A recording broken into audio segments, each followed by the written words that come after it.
Hello.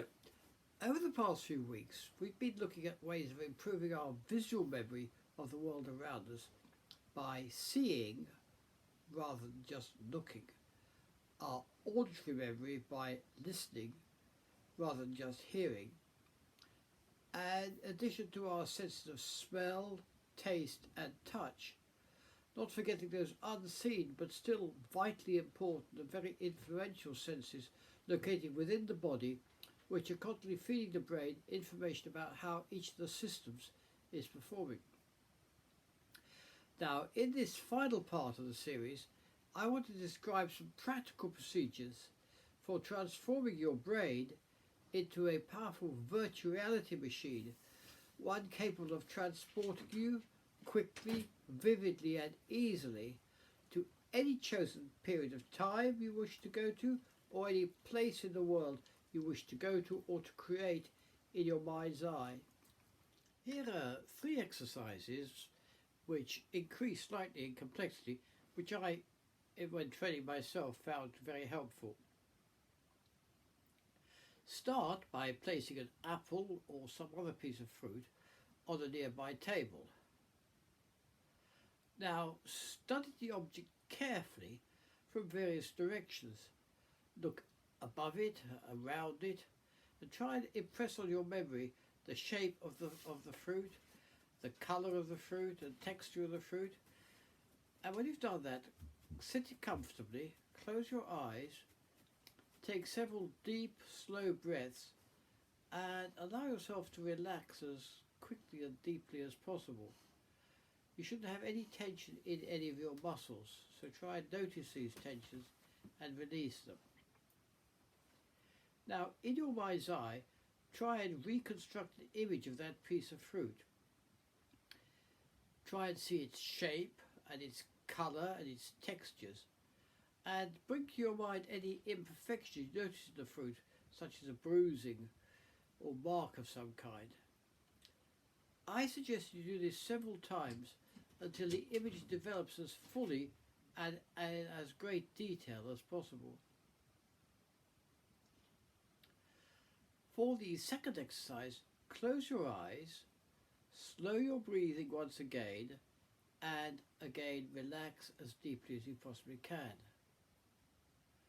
Now, in your mind's eye, imagine the room where you grew up, a room you knew well when you were a child.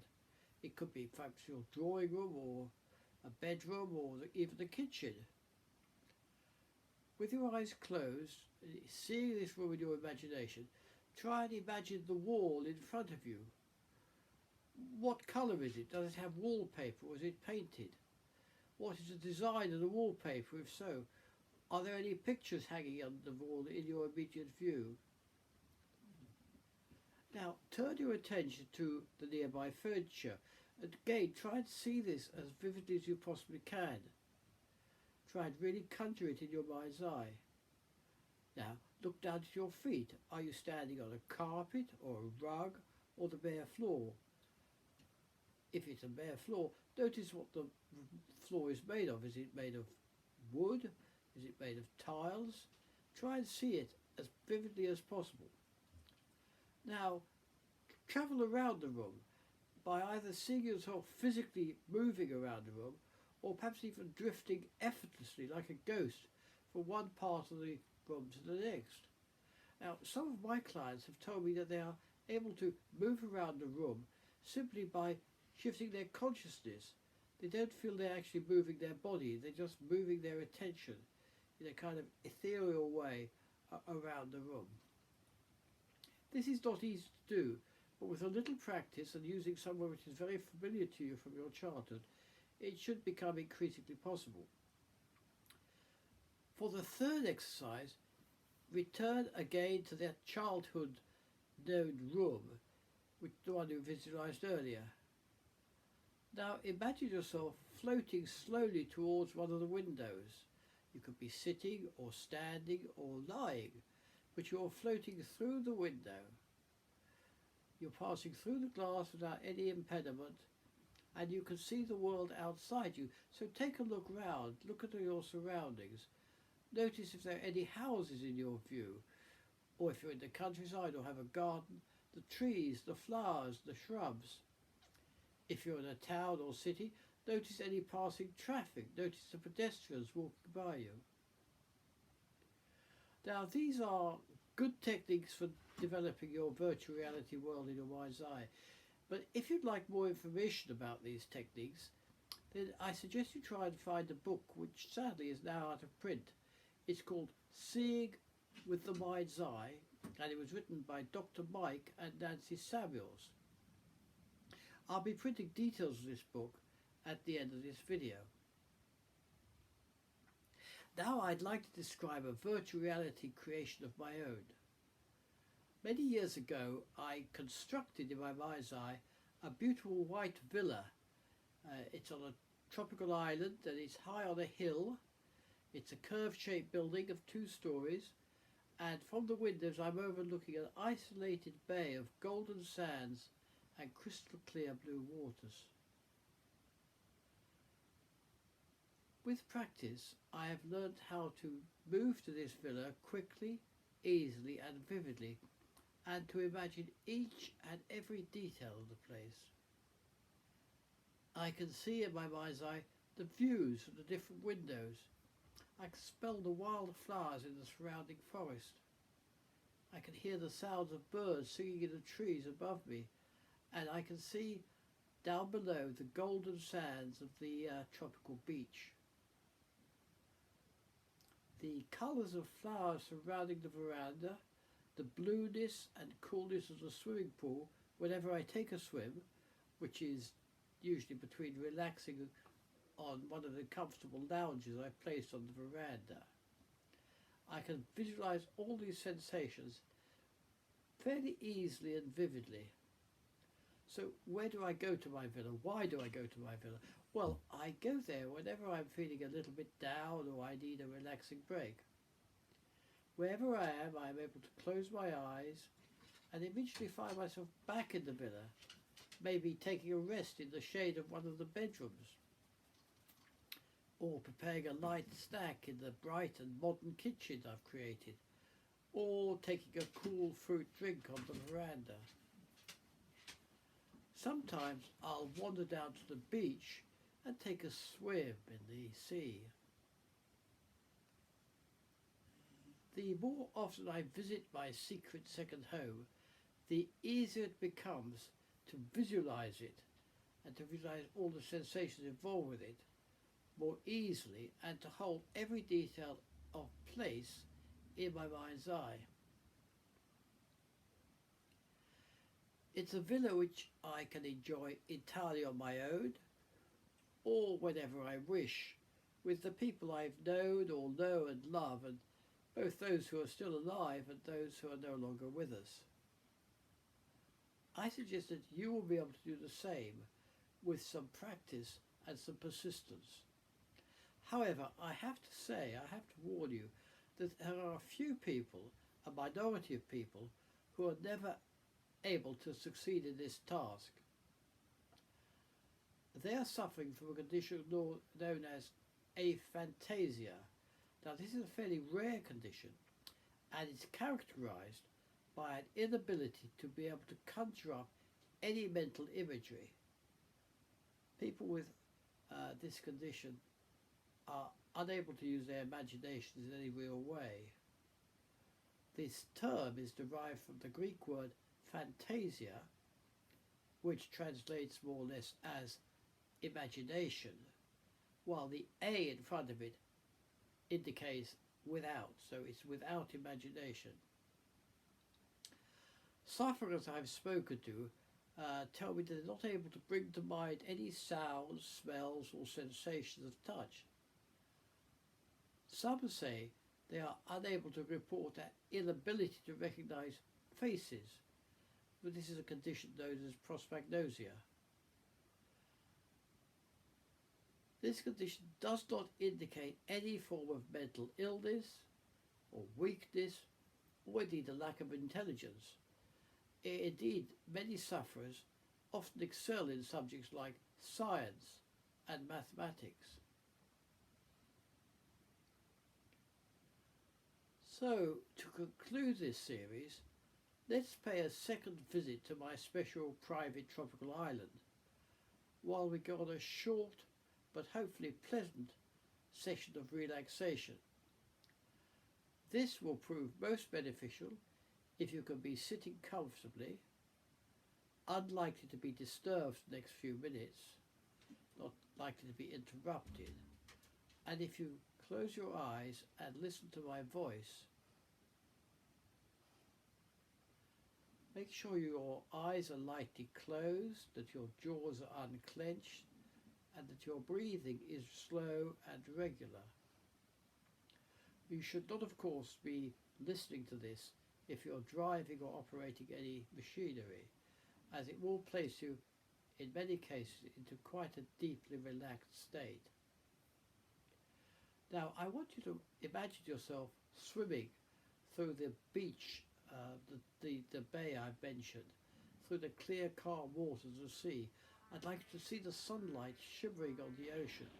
I'd like you to try and hear the surf gently uncurling on the sandy beach, to feel the warmth of the water as it flows around your body. Now, emerging from the sea, I'd like you to imagine crossing the beach and feeling the warmth of the sand under your bare feet, tasting the slightly salty air on your lips. Looking back towards the sea, you can see a line of surf, and you can hear the soft sound of small waves gently uncurling on the foreshore. All around you there's an abundance of gloriously coloured and sweetly scented tropical flowers. They fringe the beach and their aromas drift towards you on the warm, balmy air. Now you're lying on that sun-warmed beach on the soft sand, the soft, warm sand.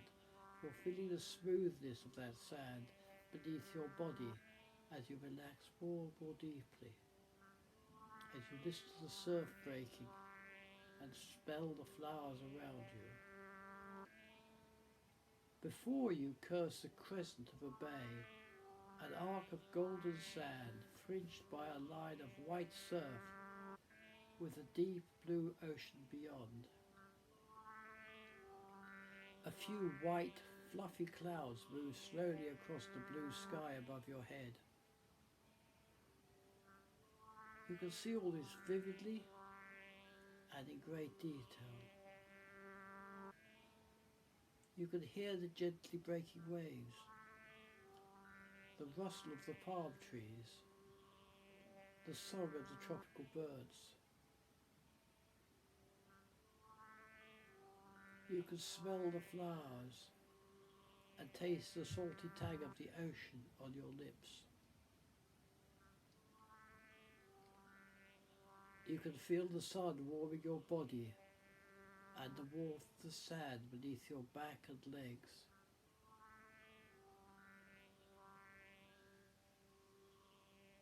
You are feeling very deeply relaxed.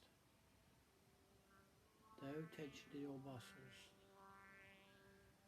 Your mind is calm and completely free from any anxiety, worries or concerns. You know that in this personal, private paradise, no harm can ever come to you. It's a place of safety and security and peace. There's no tension in your feet, your legs or your abdomen. Your breathing is smooth, effortless, deep and slow. There's no tension in your hands, arms or shoulders. Your face is relaxed. Your brow is smoothed out. Your tongue hangs loosely in your mouth. Your jaws are relaxed. And every time you breathe out, you feel yourself becoming more and more stress-free and tension-free as the stress and tension flow through your body into the surrounding room. Imagine as vividly as possible the warmth of the sun, the sensations as the warm, clear waters flow smoothly past your body, the softness of fine, pure white sand beneath your bare feet and your bare back and your legs, and the scent of tropical flowers in your nostrils.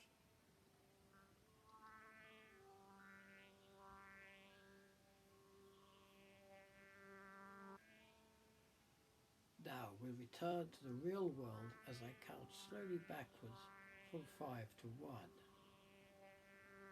5. 4. Now open your eyes and look around you. 3, 2.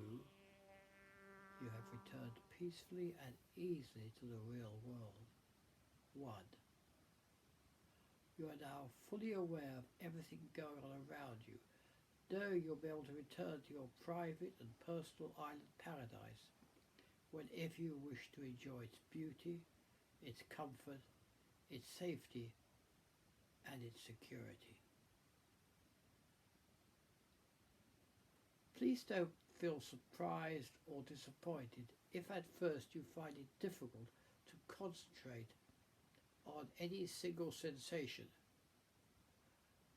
It's quite likely that unwanted thoughts and worries will intrude on your mind. As anybody who studied meditation knows, it's very hard to calm and take control of what the Buddhists sometimes call our monkey mind, which is always jumping from one thought to another. Should this happen, and it's very likely to do so, simply notice the distraction before returning calmly to the exercise.